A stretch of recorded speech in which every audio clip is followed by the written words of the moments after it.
everyone! So I wasn't really intending on doing a video today, but after watching a fellow YouTuber's video, it really made me determined to finally finish this video. This video has probably been a year or more in the making. So yeah.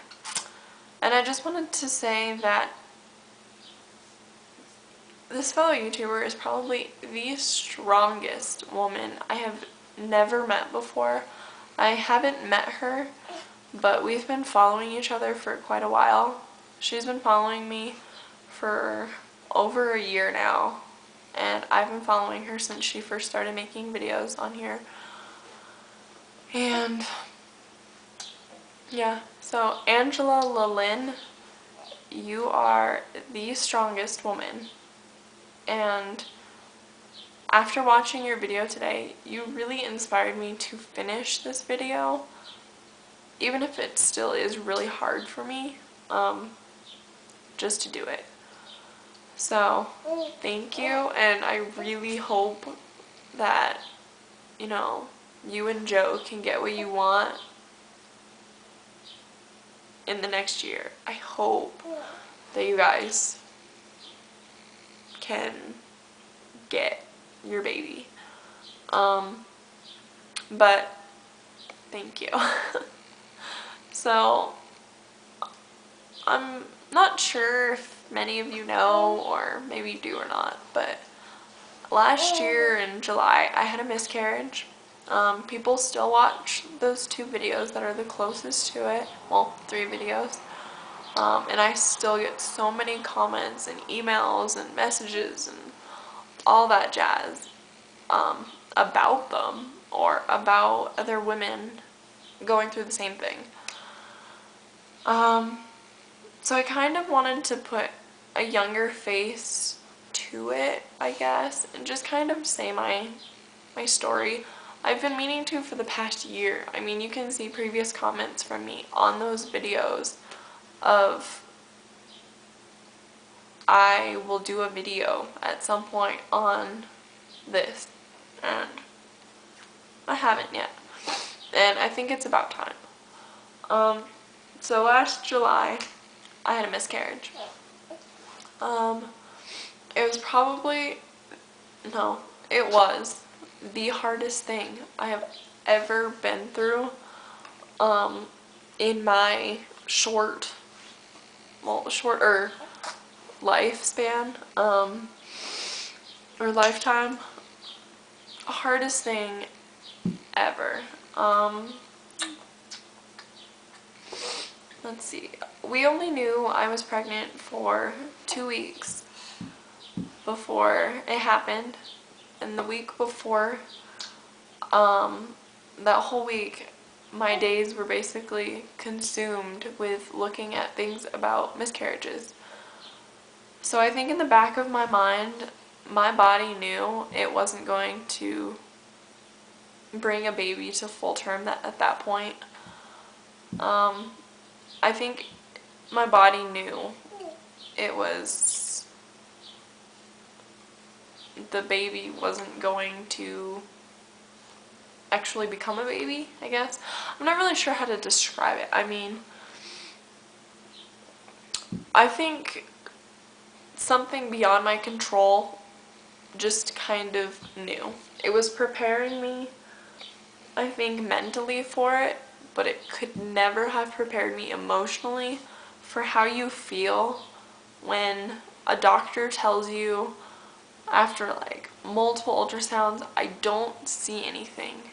After getting so many positive pregnancy tests, nothing can prepare you for hearing, I don't see anything. That is probably the only worst thing that they could have told me that day. Well, I was there from, I think, 9 o'clock that night, no, 7 o'clock that night until 12 o'clock the next day. And the next day I was basically there by myself. My husband had to go to school. Whoa. School or work, one of those. But that was what I was doing. I mean, I had to just do it. It was, I mean, thinking back, I mean, I must have looked so strong to these doctors and nurses who were taking care of me, because that whole time, never once did I act like I was distraught or like I had so much, I want to say grief, but I'm not sure if that's the right word. But I was so sad. Like, I was depressed after they told me that. I was probably depressed for a while after that. Well, I was depressed up until the point we found out I was pregnant. How about that? Well, no, up till the point I thought I was pregnant again. But it's the worst feeling ever to hear those words. And obviously, I know I'm not the only one and all this stuff, but nothing can prepare you for it.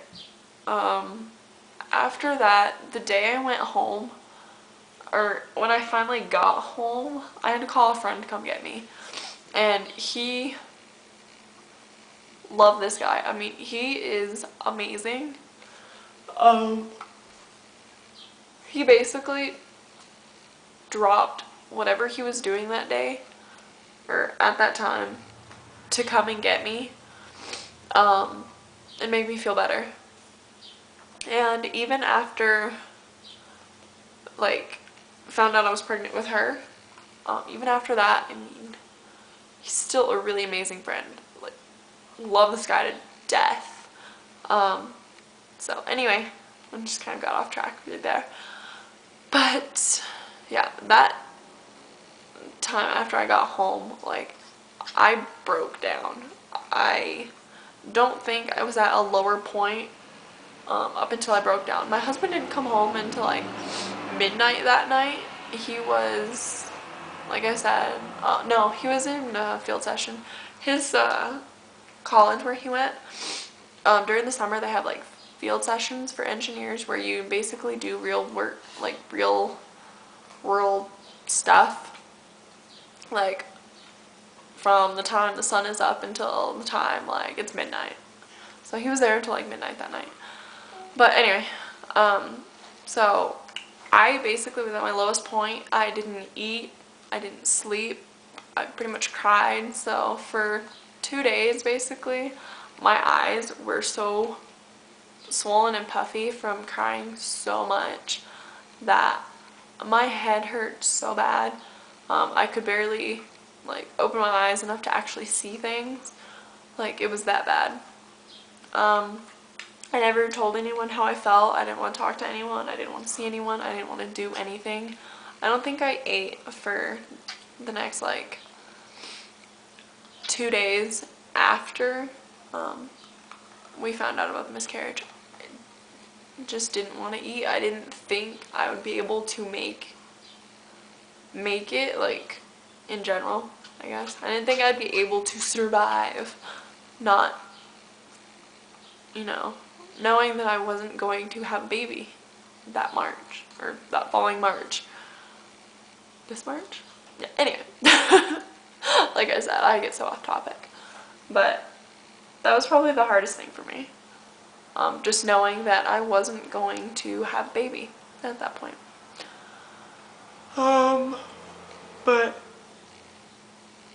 after that, I would just hang out with one friend in particular. I would only hang out with her, like, only. We went to the zoo a few days later. We went back to her house and we played video games for I don't know how long. I finally went home when my then fiance, now husband, called me and he said, "Hey, where are you?" Finally went home, and that was probably the first time, I think, after everything that transpired. It was the first time I think me and my husband actually talked about what happened. So he finally knew how I felt. Basically for me, it was like I was grieving, I was grieving for a child that I lost. That's basically how I put it.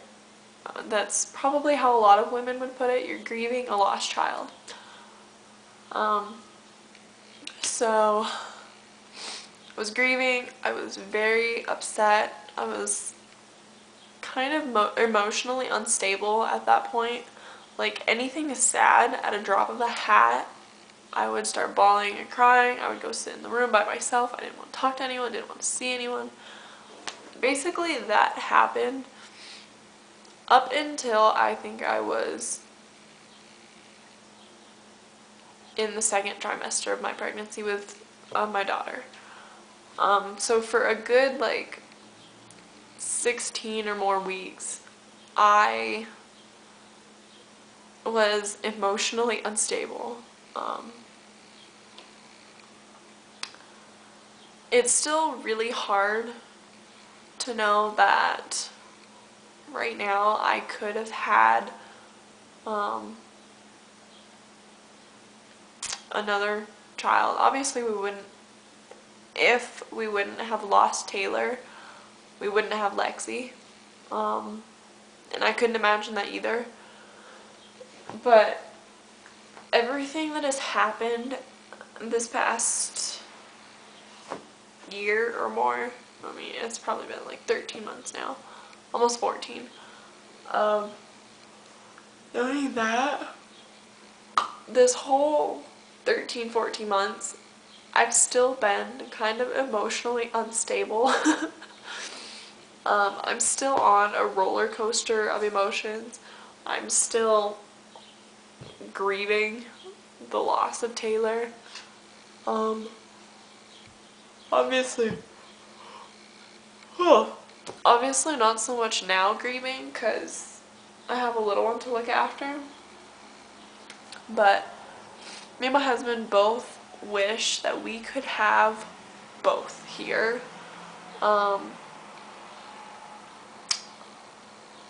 It's just hard knowing that we're not, or we don't, or something like that. But I think that's another reason that kind of made us want to, like, in the back of our minds, like, I'm just realizing this, like, right now, that that's probably why we want 2 kids close in age, is because of Taylor. I mean, if we wouldn't have had a miscarriage, I don't think we would,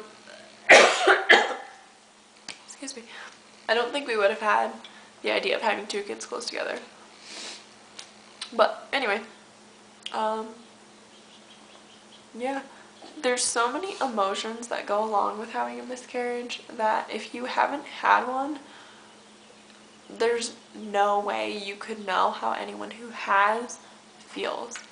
But I definitely feel like someone who has infertility issues would be the one person who, aside from someone who's also had a miscarriage, they're probably the one other, like, group of people that would kind of know how you feel. Yeah, so that's kind of my story. I really wanted to let everyone know that. Finally get my video out there. If you have any questions, go ahead and let me know. If you just want to comment on something. Oh, I want to put this in here. If someone you know has had a miscarriage, do not say, I mean, this is the worst thing that anyone ever said to me, but nobody knows really what to say to someone who's had a miscarriage. The worst part of anyone's comments to me was, I'm so sorry for your loss. I mean, if you don't know, you can't say you're sorry. I mean, you can't change it. but saying you're sorry doesn't make anyone feel better. I mean, for me, every time someone said, I'm so sorry, or, um, you know, I'm sorry for your loss, I'm sorry this happened to you, it made it 1,000 times worse for me emotionally. Like, I don't know. For me, and I know a lot of other people that I've talked to about like miscarriages and stuff, a lot of the women all say the same thing, that having someone say they're sorry is the worst thing you can tell someone who's suffered a loss. I mean, it's horrible. But yeah, I just wanted to put that in there. But that's my story. If you have anything to say, go ahead and put it down below. If you want to message me, go ahead and do that. I also have a Facebook you guys can go on to. Just go into Facebook and type in XORamsAddictOX and you will find my page. You can get a hold of me there. Or if you really want to, I have an email address that you can message me and I'll let you know that email address that you can email me at. But yeah, basically I wanted to do this video to help anyone who's been through the same thing I have and maybe help someone feel a little bit better knowing that it eventually does get a little bit easier. Obviously I didn't end up bawling my eyes out this time. Whenever I tried to do it before, I would just end up crying, breaking down, and I would have to stop the video. I was not ready for anything. But now finally that she's here, we know she's really healthy, I was finally ready to tell everyone. So go ahead and let me know, and have a good day.